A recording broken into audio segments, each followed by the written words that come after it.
Hello. We're gonna take the I understand you've been hooked like that for a little while. Yes. In November 2010, a grandmother named Carmella Della Rosa walked through Tysons Corner with her 2-year-old granddaughter, Angeline. To everyone around her, it looked like an ordinary family outing. But within moments, that ordinary evening would turn into something almost impossible to comprehend. Because without warning, Carmella picked up her granddaughter and threw her over a high walkway.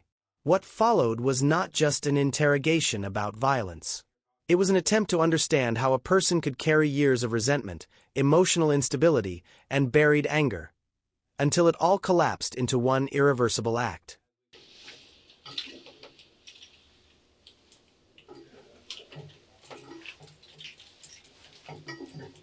Oops.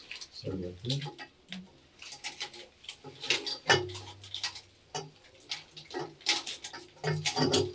Yes, thank you.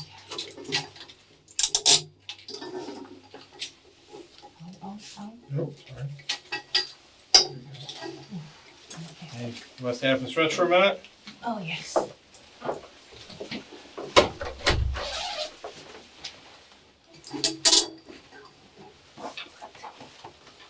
Thirsty? Want some water or anything? Would you like water or soda or what? This one. Okay, be right back. Anything to eat? No, we just eat. Okay, be right back.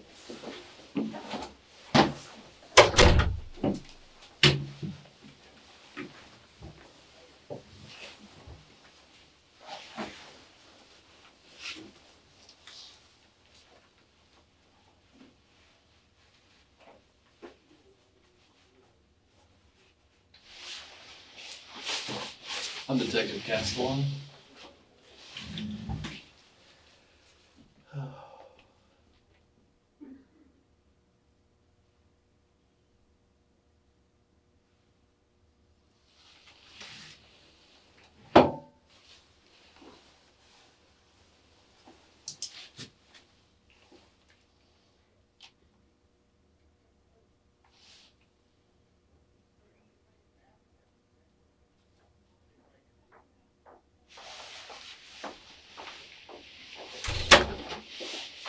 Here you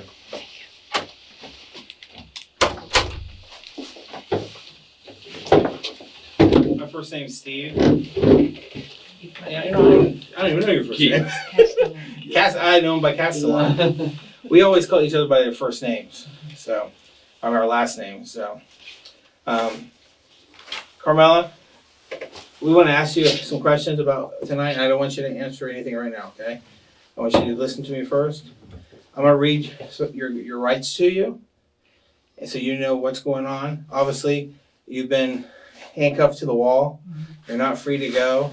I'm not sure what's gonna happen at the end of the night, but I know you're not free to go right now. So I'm sure you've seen enough TV to know when you're not free to go and the police restrict your movement, you have certain rights. I'm gonna read those rights to you. Okay? Do you understand that? Yes. I'm gonna ask you some questions prior to that, not related about what happened. Just like your name, date of birth, things like that. Okay. Now I have your name as Carmella C. Della Rosa. Yes. Is that correct? Della Rosa is 2 words. Correct. Small d and big R. Okay. And your birthday is 11/1/60. Yes. Okay. The last time that you had a job, where did you work? I was last one.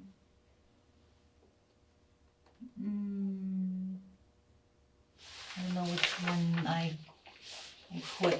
I quit the last one. I think it's the Disney store. Okay. At Tysons? Yeah. Was that the last one? I'm not sure between that or the. Okay.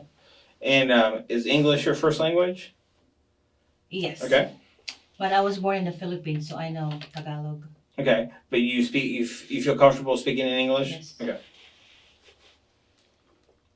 So do you consider English your primary language? Sure. Okay.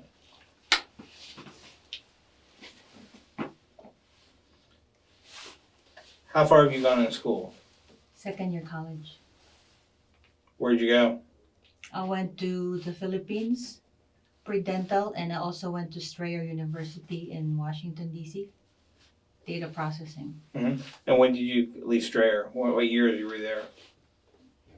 80, I came in 79, 1980 and 1981. I was there. Okay.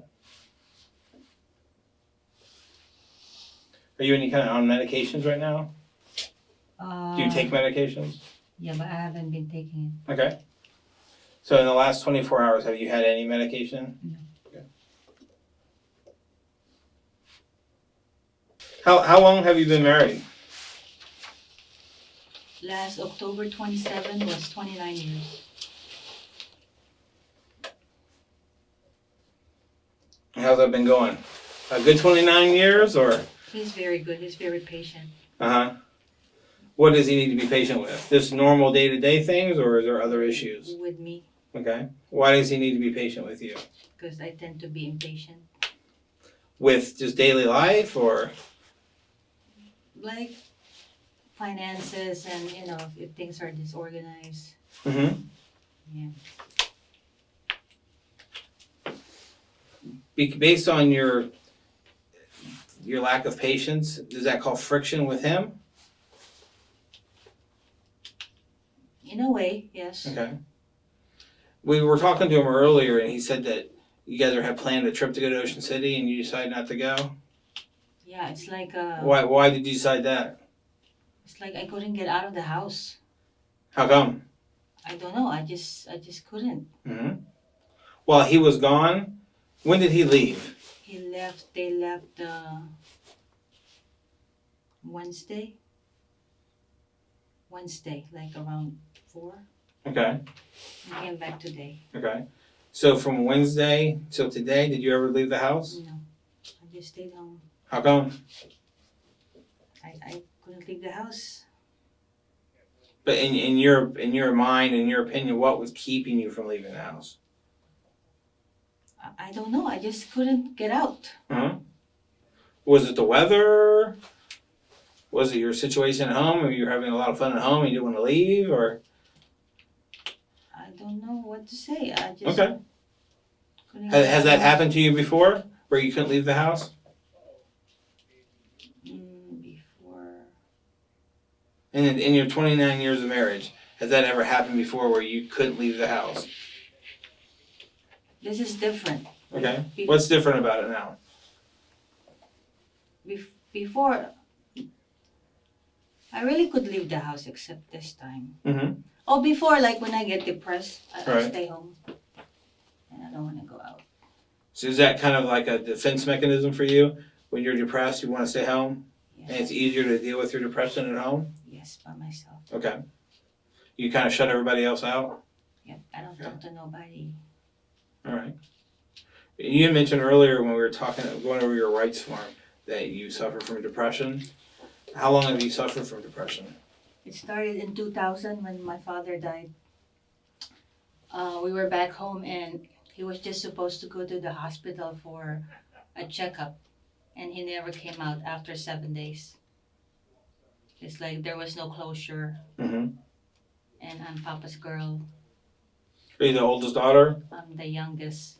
You're the baby? There's 6 of us. I have a sister, Okay. the second one, and 4 boys. All right. And I assume he never came back home out of the hospital? Yeah, we buried him. Okay. And then it happened in the Philippines, and we went home, all of us, in 1998, and we spent Christmas together. I guess there's a reason why we went home. And then, my family had to come back, so I stayed home. And then when I went back to work, I was like coping with things, like everything's normal, but after work, I'm like crying. And then it started like, I quit my job, And how many years ago was this? 2000. Okay. I quit my job and I started to cry and I slept a lot. I slept like 18 hours in one day. Oh, wow. All I know to do is to take my kids to school and pick them up. Okay. And then after that, I stay in my room. How old were your kids then? They're 24, they're 18 and 22 now, minus 10 years. So how old are they? 18 minus 22. 12 and 8? Okay. You have a boy and a girl? Girl and a boy. Okay. How old, what are their names? Kathleen, my daughter, and David, my son. Okay. And do either one of them live with you now? My daughter is married, and my son lives with us. Okay. How long has your daughter been married? 2008, June 20, June 9, 2008. Should they have any children? Yeah, the one that I did what I did. What's the baby's name? Angeline, Angeline? Angelyn. Oh, so Angel and then Angeline, one word. Angeline. Okay. And how old is she? 2.5. All right. And when you said you did what you did, what do you mean? I haven't been up to Tysons, so I'm only hearing rumors. I don't know actually what happened. I just lost it. And like I said, I apologize for getting personal with you, but I've heard my wife say the same thing. I've just lost it. I'm not sure what that means. What does that mean to you?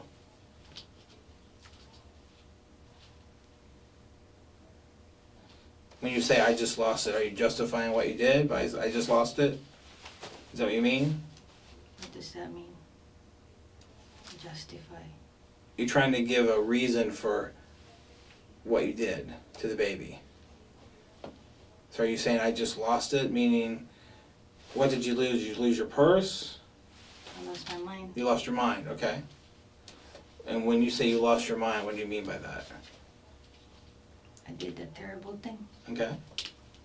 What did you do that was terrible? I dropped the baby. You dropped the baby? You dropped the baby or you threw the baby? I threw the baby. You threw the baby. All right. And why would you do that, you think?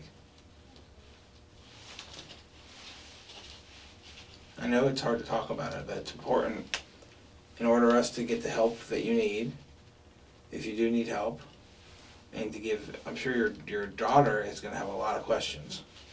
So it's important for us to give her answers. Just like you wanted closure in your dad's death, if something should happen to your granddaughter, your daughter is going to want some closure and some answers.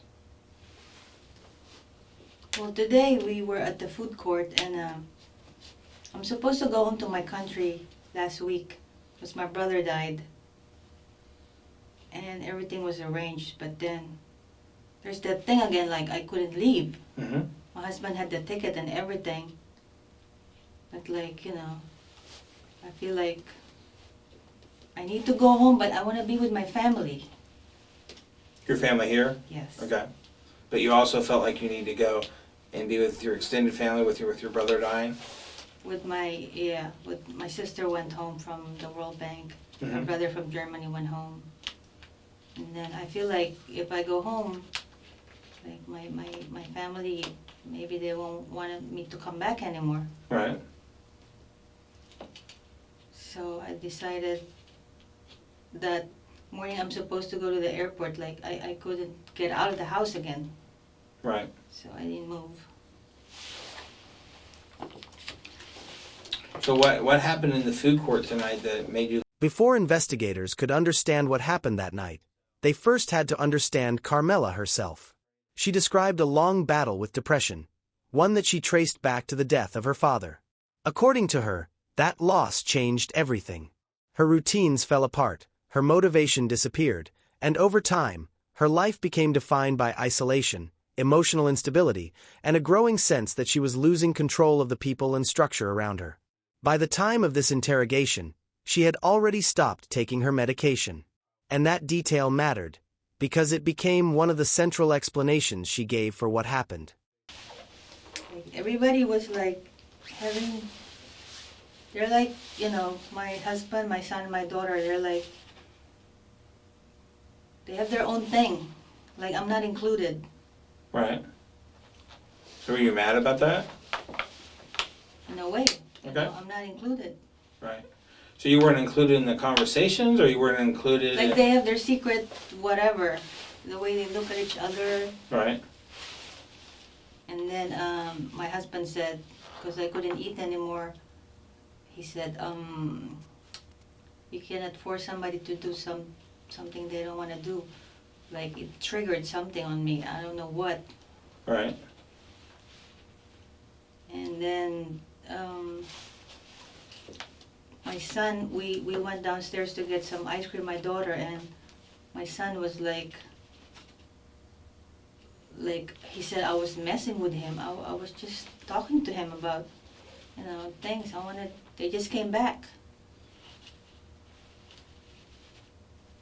When he said that you were messing with him, what did you take that to mean?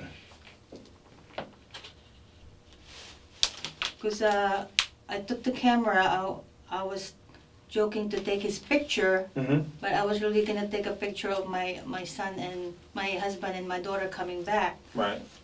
And he was like he went like this to me. He was like so mad. So it was like I blew it again. I blew it with my son. Blew it with my husband. And then when we got to the elevator, my daughter called her husband, James. And I'm gonna be honest, it triggered because I never liked James. Oh, you never liked your granddaughter's husband? I mean, father? Yes. How come?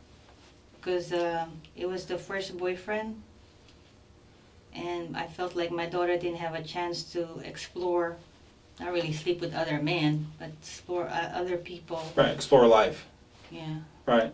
And then she got pregnant second year in college, third year in college.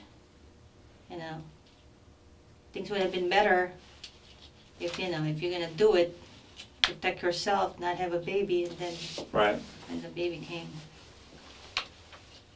But we got them married. My sister took me home to my country because I was having depression again. It's like, where did Because your daughter got pregnant? Yeah. Okay. I felt like, where did I go wrong? Mm-hmm. I stayed home in 2000 and I took care of the kids. You know, like take them to school, pick them up, take care of the house. My house was immaculate back then, but not now. It's a mess Right. because of the way I think. Sure. Is it a daily battle for you in the way you think? Yes. What's a good day for you? Well, a good day was when everything was fine, you know, like with all the debts were paid. You know, I had a job back then. Mhm. It's a good day. I'm really messed up on our finances. We have a lot of debt, and it's because of my poor way of paying bills. Mm-hmm. Are you late? You pay bills late a lot? This year was the worst, yes. Or do you have like debt collectors calling your house, or is it that bad? We had a debt consolidation done, but what's happening is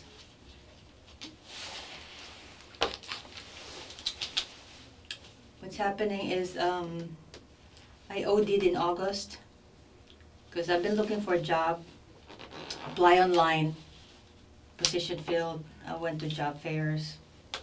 You know, it's like there's a lot of competition. Sure. And when you said you OD'd, you mean you tried to OD? I did OD. Okay. Well, you're still here with us, so They cleaned me up they cleaned you up? Okay. in August in Fairfax. What did you take? Oh, Advil PM. Mm-hmm.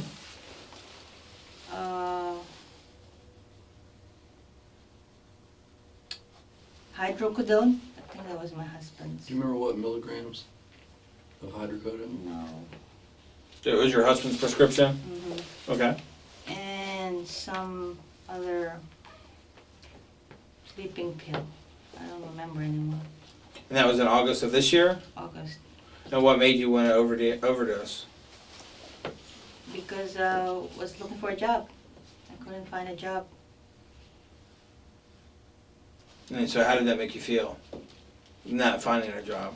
It was hard because I needed to make money because we are just in debt. Right. So, was that the only time that you ever tried to hurt yourself?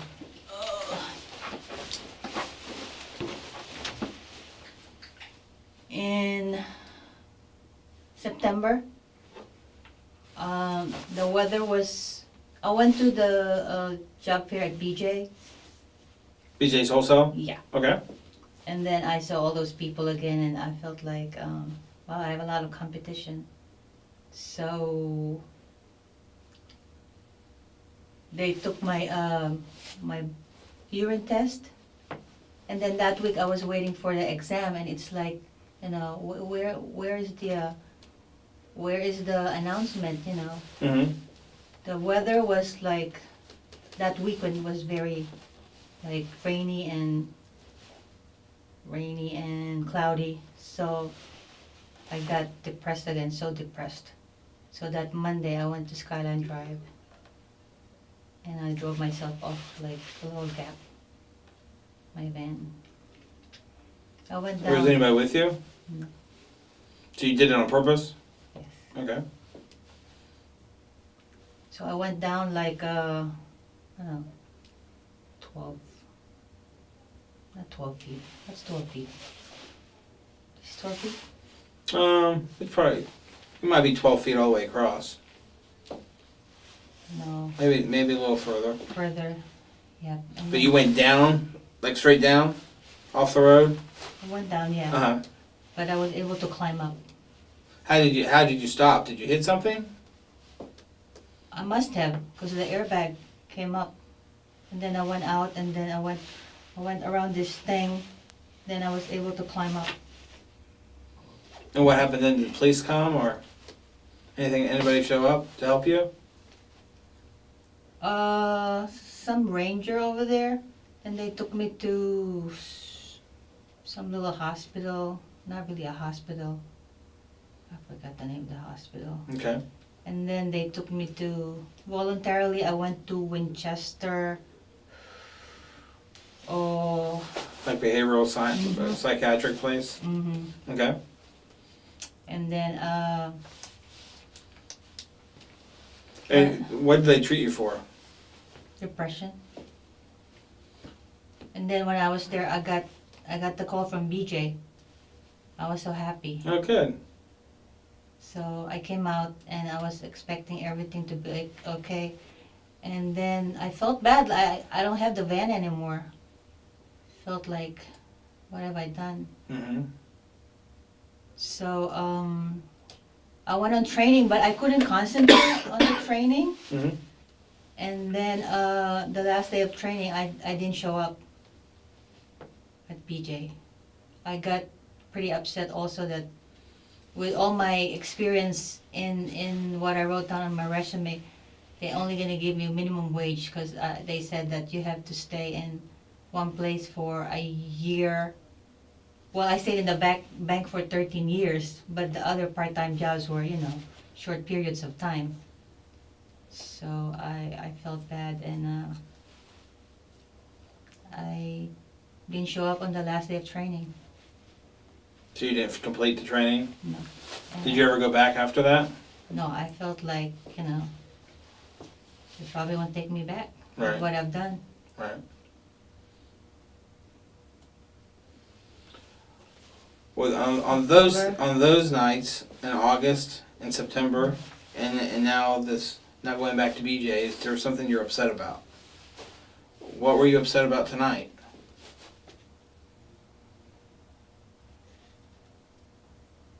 I just felt like my family is, you know, I've lost them with what I've done, Mm-hmm.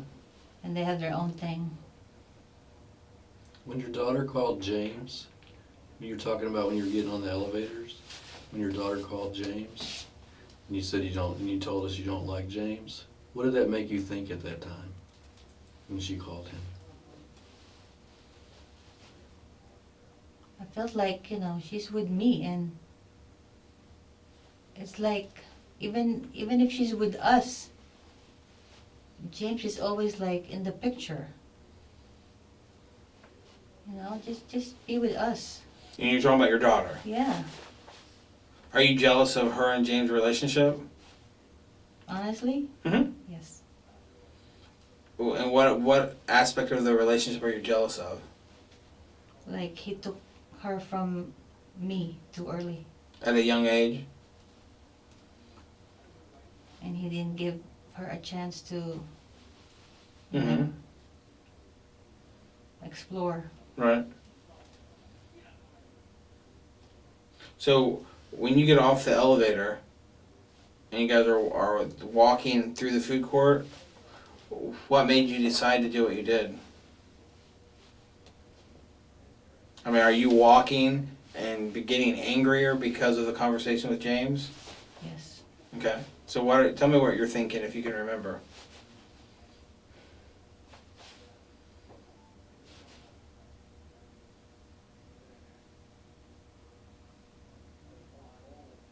I just saw James through her, Through who? through the baby. What do you mean you saw James through her? I You're just- thinking in your mind that James threw her?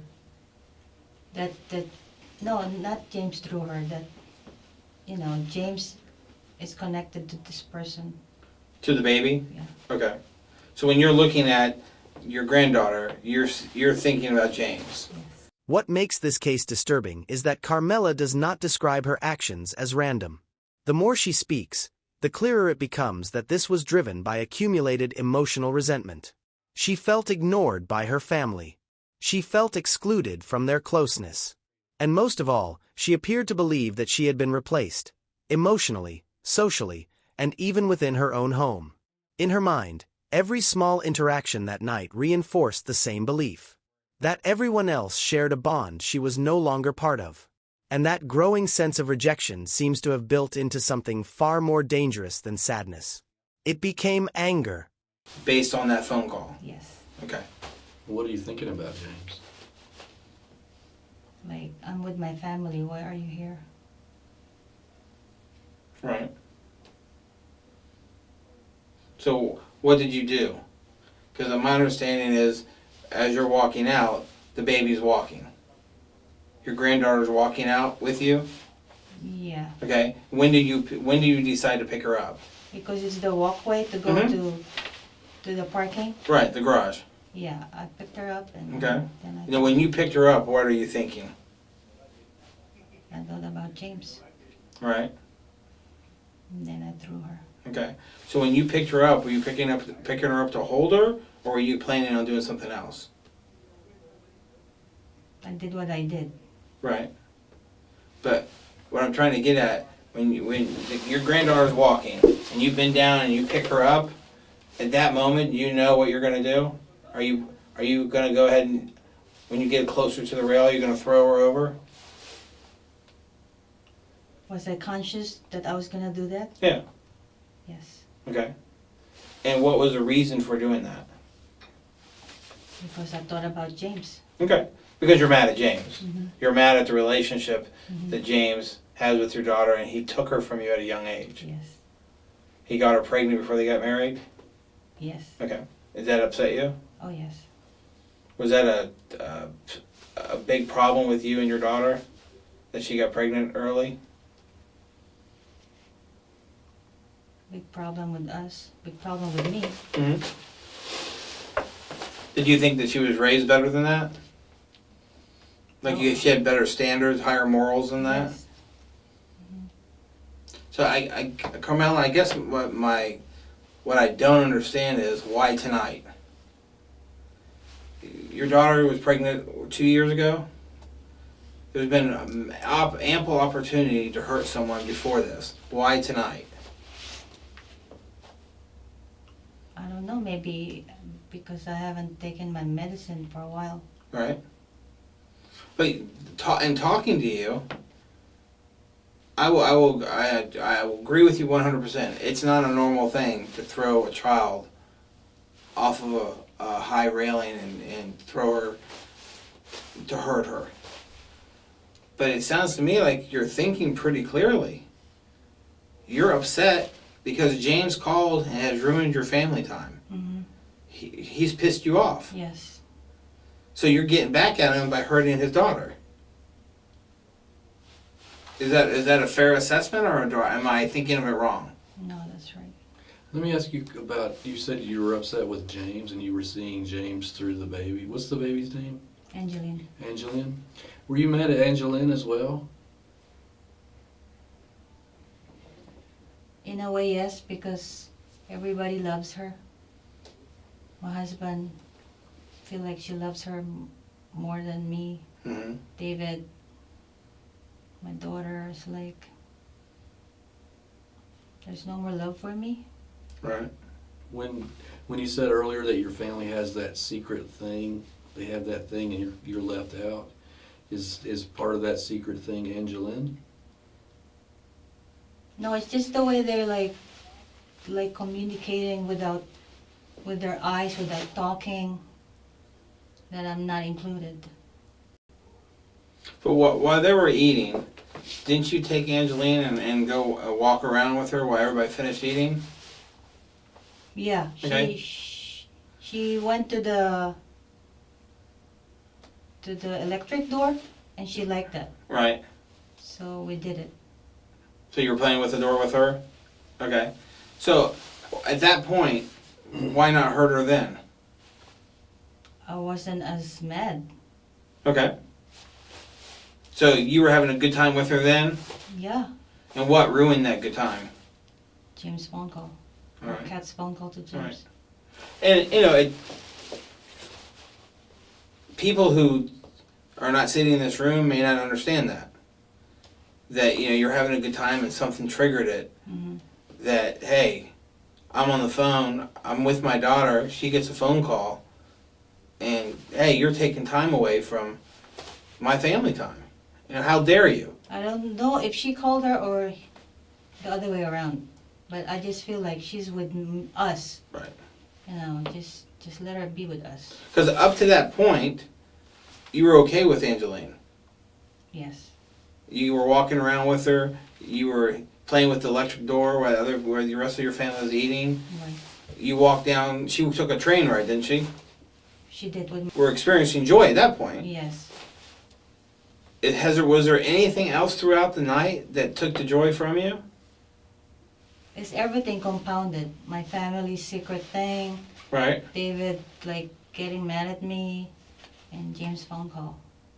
So it all kind of piled itself on each other? All right. And then it was, So why not hurt one of them or say something to them? Why the baby? I don't know. I think I just lost it. But you're thinking pretty clearly though. You're using your rationale to say, hey, James took away my family time. Now I'm taking something away that he loves. Is that what I did? That's what it seems like.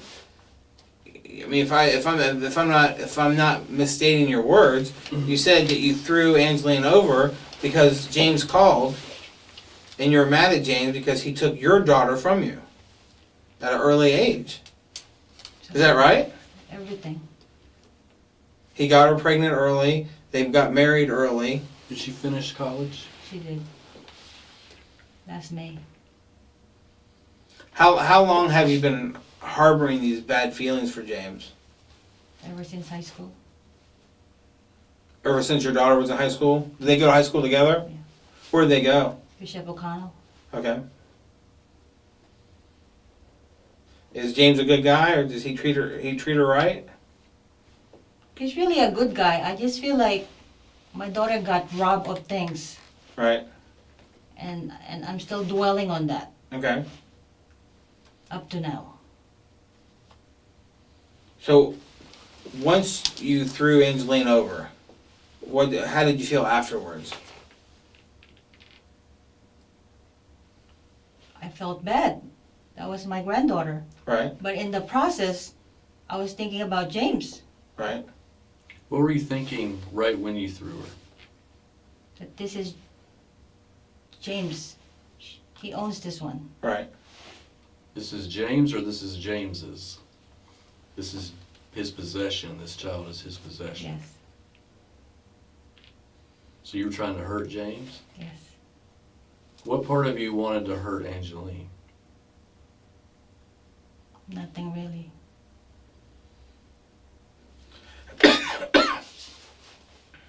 I mean, but you knew what was going to happen if you threw her over the rail. It happened so fast. Like, I lost it. Right. How did you know how high it was? Not specifically. No, but I mean, you knew that it was just more than me dropping the pin on the floor right here. Yes. When you threw her over, what did you want the end result to be? What did you want to have happen to Angeline? I wanted her to be okay. But that's not what happened. Right. But I guess I don't understand. How did you want her to be okay if you picked her up, throwing her to get back at James, to make James feel the way you feel?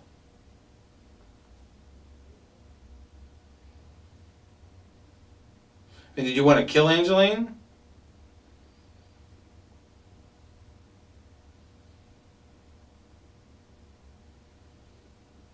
And I want you to be honest, how you really felt.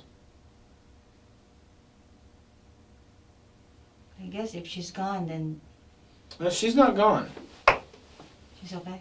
I don't know if she's okay, but she's not gone. Okay. They're working on her.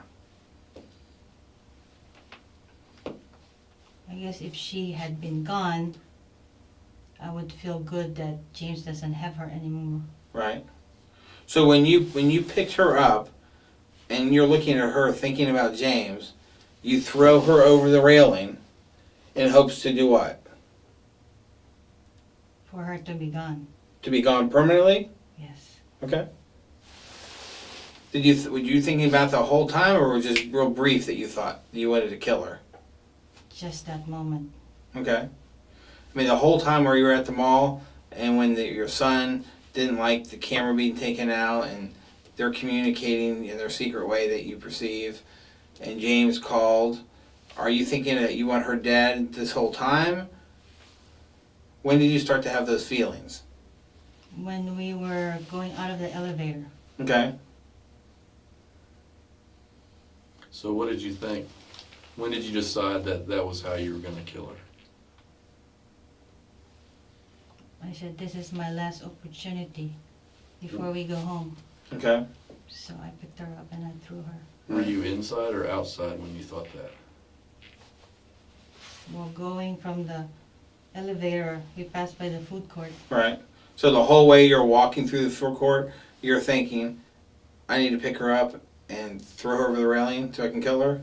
Yes. All right. How do you feel about that now? I wish I could turn back the time. Mm-hmm. Why do you wish you could turn back time? I wish I could turn back the time on a lot of things. Oh yeah, I'm sure. I went through we're all the way back to your father. Yes. Okay.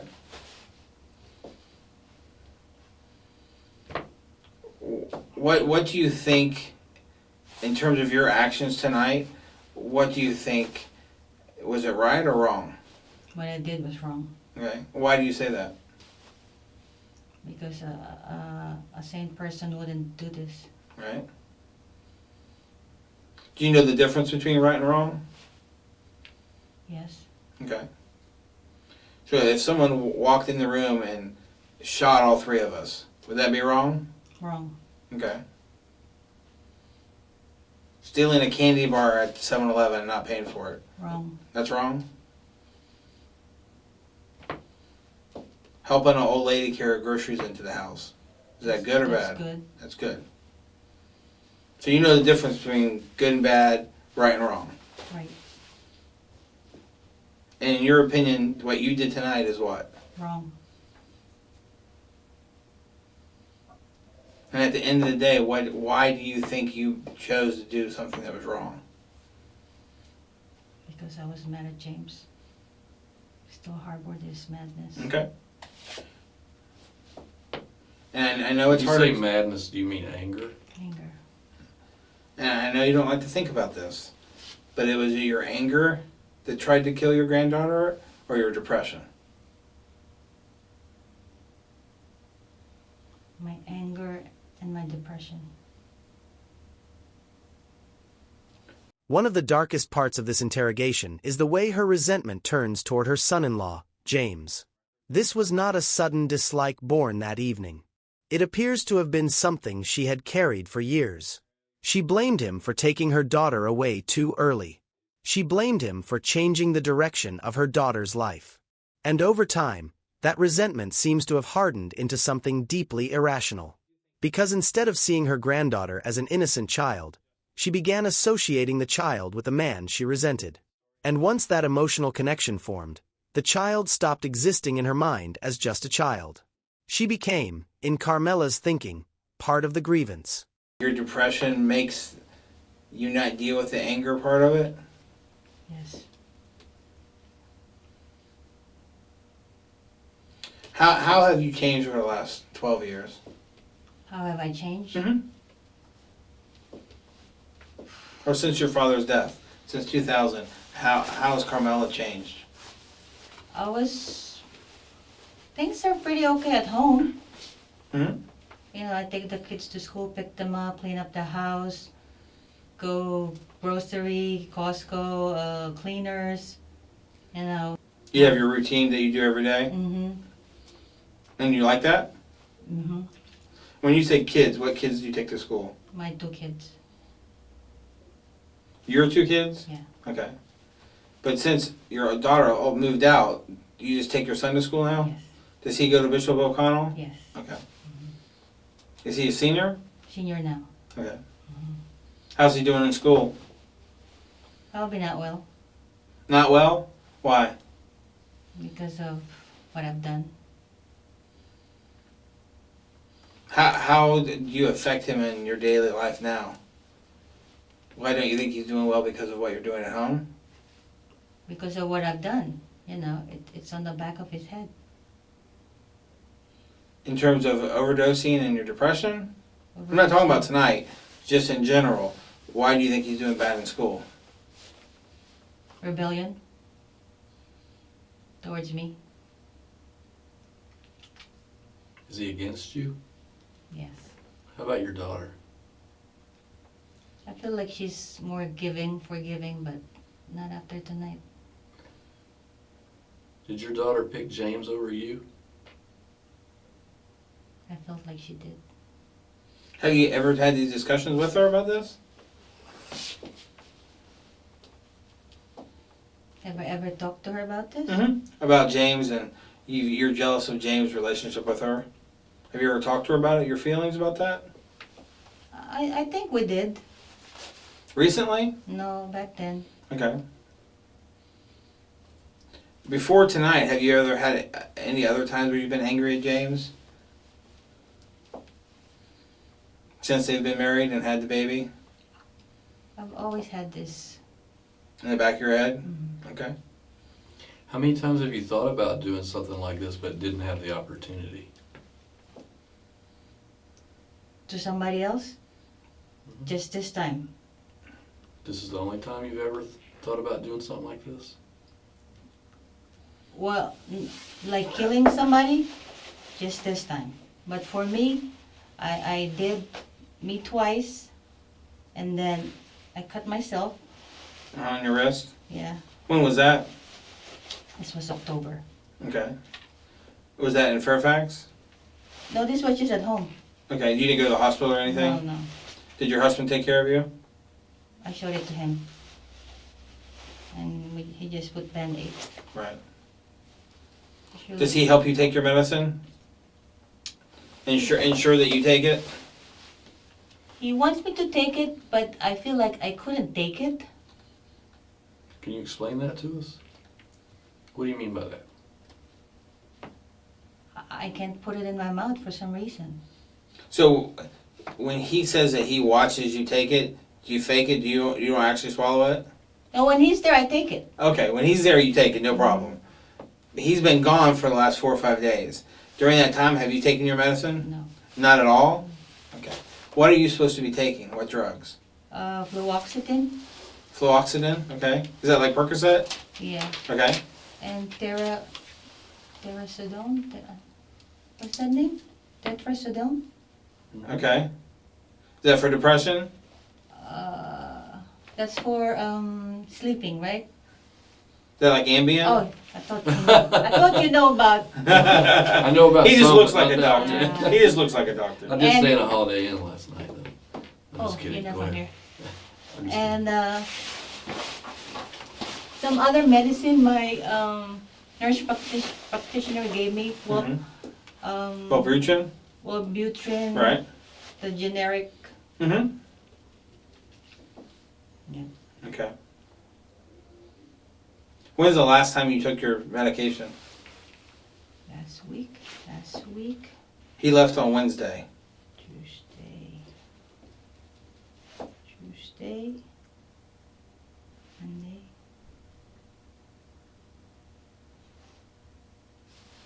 Friday. Sometime last week, one day. Okay, before he left? Yeah. Okay. And did you purposely not take it while he was gone? I don't know. I can't put it in my mouth. Like, I can't go out of the house. Right. Those two things. Like, I can't do it. Okay. All right. Can you demonstrate for me how you threw Angeline over? Lift her up. No. I mean, were you like holding her like you hold a baby, like in your arms? Or did you actually pick her up and just threw her? I picked her up and then I went like this. Okay. And how did you pick her up? By Like her, this. you scooped her up? Uh-huh. Okay. So you have your arm like that. Where's her body on your arm? Right. Like you can use the water bottle and show me. So if that's Angeline, So this is her head, Yeah. okay, This is her and facing me. you picked her up from her bottom, Yeah. okay, Then and this is the railing right here. I You just dropped her. What did you say? didn't say anything. What did she say? I don't remember if she said anything. It happened so fast.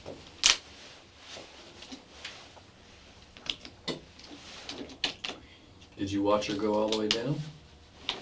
She was already down when I looked. What did you see? She was lying on her stomach. Do you remember what she was wearing? I don't know if that's polka dot top something. What color was it? Yellow? Yellowish? Mm-hmm. And a denim? And like some Timberlane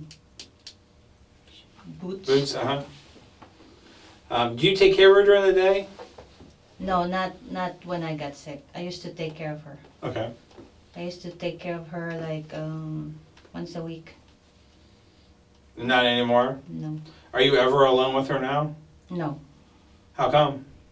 because I got sick of my depression. Right, but is that your decision or is that your daughter's decision that she's not with you anymore? I'm sure it's their decision, my husband and hers. Okay. How'd that make you feel? Bad, What do you mean by that? in a way, I understand why they don't trust me, but I felt like, I don't want things to be this way. Right. Did you express any displeasure with everybody tonight at all? Did you ever tell them, hey, your conversations between each other are making me mad, or hey, you're talking to James on the phone, don't do that, this is our time? Did you ever talk to them about that tonight? No. You just kind of let it boil up inside you? So when you got out of that elevator, you were mad? Yes. And you were mad at James? And Everybody. you were mad at Angeline? And you were mad at your husband? And your daughter and your son? All right. And I'm sorry, I'm just gonna go over one thing again. Were you still in the elevator when you decided? Or was it right outside the elevator when you decided? Right outside the elevator. As soon as you got off the elevator? And how far of a walk is it from the elevator to the outside doors? Maybe 6 times of this. So about how long do you think it took you to get it from the elevator to the outside doors?